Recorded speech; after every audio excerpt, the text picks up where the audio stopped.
Why everyone's skipping the US and what they're choosing instead. More than 50 countries are now outperforming the US in travel. Even US citizens are flying to Asia, the Gulf, and remote European towns. Is this the end of the American vacation dream?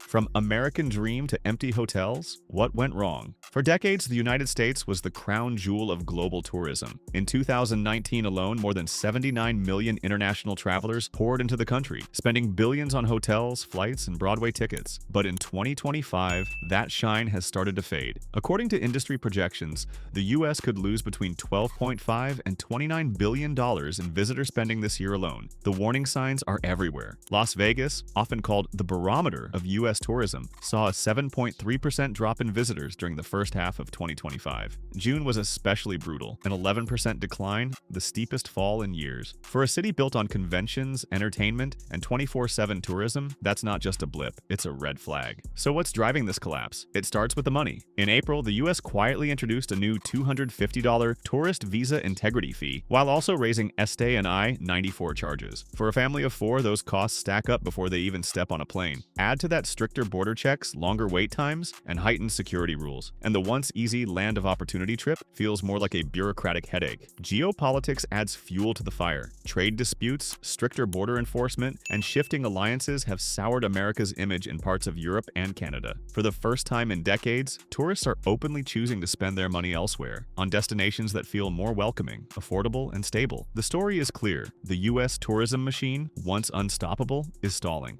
And if nothing changes soon, the ripple effects could reshape global travel flows for years to come. Boycotts, backlash, and billion-dollar losses. Imagine if your neighbor said, "I'm not coming to your birthday party anymore because you charge too much at the door." That's exactly what Canada did to the US in 2025. In protest against new fees and stricter entry rules, Canada announced a boycott of US tourism. The result? Canadian travel to America dropped by up to 70%, one of the sharpest declines between the two countries in modern history. For context, Canadians usually account for more than 20 million visits a year. That's millions of hotel nights, car rentals, and restaurant meals gone. Europe followed with quieter but equally powerful actions. Several European governments issued advisories warning their citizens of unfriendly US border policies. The ripple effect? Airlines reported cancellations of hundreds of thousands of transatlantic bookings. Germany, France, and the UK, historically among America's top 5 visitor sources, each saw a dip in travel to the US of more than 15% by mid-2025. Economists quickly tallied the damage. Between lost hotel tax revenues, empty attractions, and shuttered tour operations, estimates put potential losses in the multi-billion-dollar range. Cities like New York, Miami, and Orlando, tourism giants, are bracing for layoffs in hospitality. And yet, there's an ironic twist. While international travelers are pulling out, wealthy Americans are still sustaining luxury resorts, ski chalets, and private jet companies inside the US. In fact, high-end domestic tourism remains surprisingly strong. Think Aspen, Napa Valley, and Hamptons rentals, still buzzing with demand. So here's the paradox. The US may not feel the pain immediately at the top end, but the mid-tier tourism economy, the one that thrives on international crowds, is already in crisis. Where are travelers going instead? The new hotspots. If fewer people are flying to the US, the question is obvious. Where are they going instead? The answer is clear. Asia Pacific and the Middle East are stealing the spotlight. Take Japan. After fully reopening its borders, it became one of the hottest destinations of 2025. Tokyo and Osaka broke records, welcoming over 31 million visitors. Many from the very markets the US lost hotels were so packed during cherry blossom season that average rates shot up by 40% compared to 2019 levels. Vietnam is another star. Cities like Nha Trang and Da Nang are booming with new resorts and direct flights from Europe. By mid-2025, Vietnam reported a 70% surge in arrivals, making it one of the fastest-growing tourism markets on the planet. Many of these tourists were the same Europeans who might once have visited California or Florida. Meanwhile, the Middle East is transforming itself into a tourism powerhouse. Dubai already hosted 17 million visitors in 2023, and Saudi Arabia is investing $800 billion in its Vision 2030 projects, building futuristic cities, Red Sea resorts, and cultural hubs. Those billions are pulling travelers who once spent summers in New York or Orlando. And here's a twist. It's not just international tourists. Even Americans are skipping their own country, choosing wellness retreats in Bali, hot springs in Georgia, or beach escapes in Portugal. Why? Why? They want affordability, culture, and fewer headaches at the border. The trend is clear. As the US tightens rules, the rest of the world is rolling out the red carpet. Tourists are simply voting with their passports. When the climate cancels vacations, here's a truth nobody in the travel industry likes to admit. The weather is now deciding where people travel. The United States, with its vast range of climates, is becoming a victim of its own geography. Take California. Wildfires have become a yearly headline. In 2020, the state lost 4.3 million acres to fire, an area larger than Connecticut. By 2023, record-breaking heat waves forced tourists out of Yosemite and Lake Tahoe in midsummer. Families who once planned camping trips in the Sierra Nevada are now booking cooler vacations in Canada or Scandinavia. Florida tells a similar story. It's America's beach capital, but hurricanes are hitting harder and more often. Hurricane Ian in 2022 caused $113 billion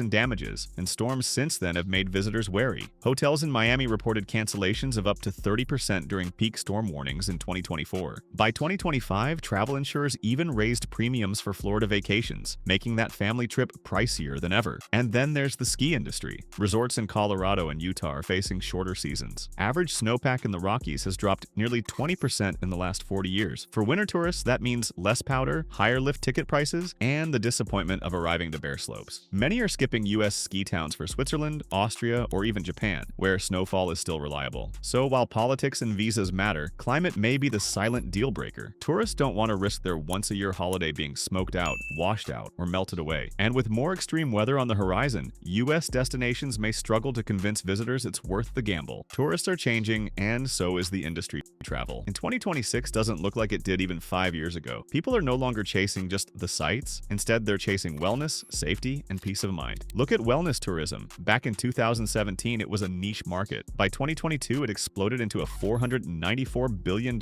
industry worldwide, growing almost twice as fast as general tourism. And here's the kicker: wellness travelers spend 130% more per trip than the average tourist. That's why yoga retreats in Bali, thermal spas in Iceland, and meditation camps in Thailand are packed, while once bustling US theme parks are reporting slumps. American tourists themselves are changing. Instead of cramming into crowded Times Square or Miami Beach, many now prefer low-density escapes. Think cabins in Montana, boutique lodges in Vermont, or off-grid desert stays in New Mexico. Domestic travel is rising, but it's spending that's spreading differently, more toward peace and privacy, less toward spectacle. Meanwhile, the industry is scrambling to adapt. Airlines are using AI-driven loyalty schemes to keep flyers hooked. Tour companies are pivoting to small group coach tours rather than megabuses. And hotels, they're betting on personalization, offering curated menus, sleep pods, even AI concierges. The trend is undeniable. Travelers are demanding value and trust. They want flexible itineraries, refundable bookings, and destinations that feel safe from climate disasters and political drama. If the US tourism machine doesn't catch up with these new habits, the gap will only widen. Because every traveler turned away doesn't just vanish. They're being welcomed with open arms somewhere else. Can America win tourists back? The US has always been a magnet for travelers. Think about it. From the Statue of Liberty to Hollywood to the Grand Canyon, it's a country built on icons. In 2019, international visitors spent $214 billion in the US, more than in any other country. But in 2025, that crown is slipping. America is now the only G20 nation with declining inbound tourism, a fact that shocks economists. So, can it recover? Experts say yes, but only if bold steps are taken. The first move could be rolling back the new visa and fee hikes. Right now, a Canadian family of 4 faces more than $1,000 in entry costs before airfare or hotels. Compare that to Europe, where the new ETIS fee is just $8 per traveler, and you see why people are staying away. Another play is rebranding.